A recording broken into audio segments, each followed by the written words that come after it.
வணக்கம். உங்கள் அன்பு தோழியின் ஆரோக்கிய உணவும் அற்புத வாழ்வும். இன்னைக்கு நாம காளான் வச்சு ஒரு சூப்பரான ரெசிபி பண்ண போறோம். என்ன ரெசிபி தெரியுமா? ரோட்டுக்கடை காளான்.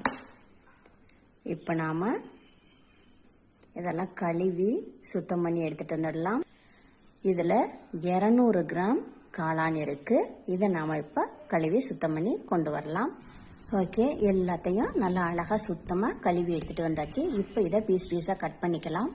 பீஸ் பீஸா கட் பண்ணும்போது இது உள்ள கொஞ்சம் கருப்பா இருக்கு பாத்தீங்களா? இதெல்லாம் கொஞ்சம் லைட்டா இப்படி சுரண்டி விட்டு எடுத்துடலாம். ஓகே, நல்லா எல்லாத்தையும் கட் பண்ணி உள்ளதெல்லாம் எடுத்துட்டு சுத்தம் பண்ணிட்டு திரும்ப ஒரு வாட்டி கழுவி எடுத்துட்டு வந்திருக்கேன். இப்போ இது கூட 2 இனுக்கு கருவேப்பிலைய கட் பண்ணி போடுறோம். ஒரு பெரிய வெங்காயம் நைஸா கட் பண்ணி போட்டுக்கலாம். 2 ஸ்பூன் கார்ன்ஃபிளவர் மாவு போட்டுக்கலாம். இது கூட இந்த அளவுக்கு 1 spoon chilli powder, 1/2 spoon salt போட்டுட்டு இதெல்லாம் நல்லா மிக்ஸ் பண்ணி விட்டுக்கலாம். ஃபர்ஸ்ட் அடுத்ததை லைட்டா தண்ணி தெளிச்சு அப்படி பிசைஞ்சுக்கலாம்.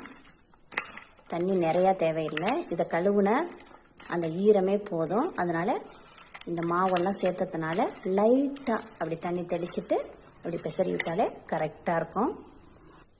நல்லா அழகா சூப்பரா அப்படி எடுத்து போடுற அளவுக்கு நம்ம ரெடி பண்ணி வச்சிருக்கோம். இது சில பேர் என்ன பண்றாங்கன்னா வெங்காயம் சேர்க்கறது இல்லை. ஆனா நான் கொஞ்சம் டிஃபரெண்டா இது கூட வெங்காயமும் சேர்த்திருக்கேன். வெங்காயம் சேர்த்து பண்ணா இன்னமும் கொஞ்சம் சுவை கூட இருக்கும் அப்படின்ட்டாங்க. இப்போ இங்க ஆயில் ஹீட் ஆயிட்டு நாம இதெல்லாம் எடுத்து போட்டு நல்லா ஃப்ரை பண்ணி எடுத்துடலாம். எல்லாமே பாருங்க, என்ன சவுண்ட் வருதுன்னு பாருங்க. படப்படன்னு நல்லா வேகட்டும். ஓகே, எல்லாமே பாருங்க நல்லா வெந்து வந்துருச்சு. வெங்காயம் போடாம இருந்திருந்தா இந்த பொங்கி வர்றது மாதிரி இருந்திருக்காது. வெங்காயம் போட்டதுனால இந்த பொங்கி வர்றது மாதிரி இருக்கு. நீங்க கரண்டினால இப்படி எடுத்து பார்த்தீங்க அப்படின்னா நல்லா சூப்பரா பொன்னிறமா வெந்திருக்கிறது நல்லா தெரியும். இப்போ எல்லாத்தையும் வறண்டி எடுத்தாச்சு. பாருங்க, எல்லாமே நல்லா சூப்பரா வந்திருக்கு. எப்படி வந்திருக்குன்னு பாருங்க எல்லாம். இப்போ இதுல 4 ஸ்பூன் ஆயில் விட்டுருக்கேன். இதுல ஒரு பெரிய வெங்காயம் நைஸா கட் பண்ணி போட்டிருக்கேன். இத நல்லா வதக்கிடலாம். ஆனியன் நம்ம சேர்க்காம இதை போட்டிருந்தோம்னா கொஞ்சம் முறுமுறுப்பா இருந்திருக்கும். ஆனியன் சேர்த்ததுனால கொஞ்சம் சாஃப்டா இருக்கு. இப்போ இது நல்லா வதங்கி வந்துடுச்சு. இந்த நேரத்துல 1 ஸ்பூன் இஞ்சி பூண்டு பேஸ்ட் போட்டுக்கலாம். இன்னமும் நாம chilli sauce, soya sauce, green chilli sauce இது எல்லாம் சேர்க்க போறோம். எல்லாத்துலயுமே காரமும் இருக்கும், எல்லாத்துலயும் இஞ்சியும் சேர்த்திருக்கோம். அதனால 1 ஸ்பூன் போதும். இப்போ இது கூட 1 இனுக்கு கருவேப்பிலை போட்டுக்கலாம். அடுத்ததா இதுல ஒரு சின்ன டீஸ்பூன்னால மிளகாய் தூள் 1 spoon, garam masala 1 teaspoon, 1/4 teaspoon மிளகுத்தூள் போட்டுட்டு இதையும் வதக்கி விட்டுறலாம். இது வதங்கினதும் இதுல கொஞ்சம் தண்ணி ஊற்றிக்கலாம். நான் இதுல 150 ml தண்ணி ஊற்றிருக்கேன். இது நல்லா கொதிக்கட்டும். ஓகே, தண்ணி நல்லா கொதிக்க ஆரம்பிச்சிருச்சு. இப்போ நாம சாஸ் எல்லாம் சேர்த்துக்கலாம். நல்லா டேபிள் ஸ்பூனால டொமேட்டோ சாஸ் தான் இப்ப நான் போடுறேன். 2 3 ஸ்பூன் டொமேட்டோ சாஸும் 1 spoon red chilli sauce, 1/2 spoon green chilli sauce. எல்லாத்துலயுமே சில்லி நிறைய சேர்ந்ததுனால குழந்தைங்க காரமா இருக்கு அப்படின்ட்டு சாப்பிட மாட்டாங்க. அதனால எல்லாத்துலயும் படிப்படியா கொஞ்சம் கொஞ்சமா குறைச்சி அப்படி போட்டிருக்கேன். இப்ப இதுக்கு 1/2 டீஸ்பூன், இது ரொம்ப சின்ன டீஸ்பூன், இதனால 1/2 டீஸ்பூன் சால்ட் போட்டிருக்கேன். இது மிக்ஸ் பண்ணிவிட்டு கொதிக்கட்டும். இப்பவே நல்லா கொஞ்சம் திக்கா வருது இந்த சாஸ் எல்லாம் சேர்த்ததுனால.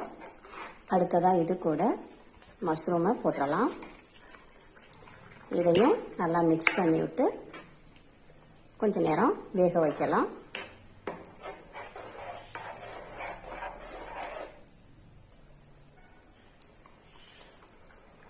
இதுல சோயா சாஸ் சேர்த்திருந்தா இன்னும் கொஞ்சம் கலர் வேற மாதிரி வந்திருக்கும். நான் சோயா சாஸ் மட்டும் சேர்க்கல. அது என்னமோ தெரியல, எனக்கு வந்து குழந்தைங்களுக்கு அந்த சோயா சாஸ் கொடுக்கறது எனக்கு சுத்தமாக பிடிக்கல. அது வந்து உடலுக்கு கெடுதல் அப்படிங்கிறது மாதிரி நான் வந்து உங்களுக்கு கொடுக்கறது கிடையாது. மற்றபடி எல்லா சாஸும் நாமளே வந்து வீட்டிலையே நானே தயாரித்தது. அதனால் அந்த சாஸ் எல்லாமே நான் வந்து ஒரிஜினலாக செஞ்சு அப்படி போட்டது. ஓகே, சூப்பராக எல்லாம் குக் ஆகிட்டு இப்போ நாம் ஸ்டவ்வை ஆஃப் பண்ணிக்கலாம். இதை வேற ஒரு பாத்திரத்தில் மாற்றிக்கலாம். காளான் இருந்தால் மல்லித்தலை இல்லை, மல்லித்தலை இருந்தால் காளான் இல்லை. மனசுக்கு ரொம்ப கஷ்டமாக இருக்குது. இன்னைக்கு காளான் இருக்குது, மல்லித்தலை இல்லை. குழந்தைங்களுக்காக ஆசையாக இன்னைக்கு இந்த காளான், அதாவது ரோட்டுக்கடை காளான் செஞ்சுருக்கேன். இது மேலே கொஞ்சம் பெரிய வெங்காயம், ஒரே ஒரு பெரிய வெங்காயம் நைஸாக கட் பண்ணி அப்படி போட்டுக்கலாம். இது மேலே மல்லித்தலை இருந்து நைஸாக கட் பண்ணி தூவி விட்டு சேர்த்து சாப்பிட்டா செமையாக இருக்கும். இப்போ நாம் இதை டேஸ்ட் பார்க்கலாம். செமையாக சூப்பராக இருக்குது. நீங்களும் ட்ரை பண்ணலாம். மல்லித்தலை போடாத ஒரே ஒரு குறை தான், இந்த காளானில் வைட்டமின் பியும் வைட்டமின் டியும் இருக்குது. பொட்டாசியம், தாமிரம், பாஸ்பரஸ் இது எல்லாமே இருக்குது. நரம்பு மண்டலங்களை சீராக இயங்க செய்யும். இதயத்துக்கு எந்த நோய்களும் வந்து பாதிக்காத அளவுக்கு பாதுகாப்பு கொடுக்கும். நோய் எதிர்ப்பு சக்தியை கொடுக்கும். எலும்புகளை வலுவாக வச்சிருக்கும். சூரிய ஒளிக்கதிர் இல்லாத நேரத்தில் கூட அதில் கிடைக்கக்கூடிய அந்த வைட்டமின்களை இந்த காளான் நமக்கு கொடுக்கும்.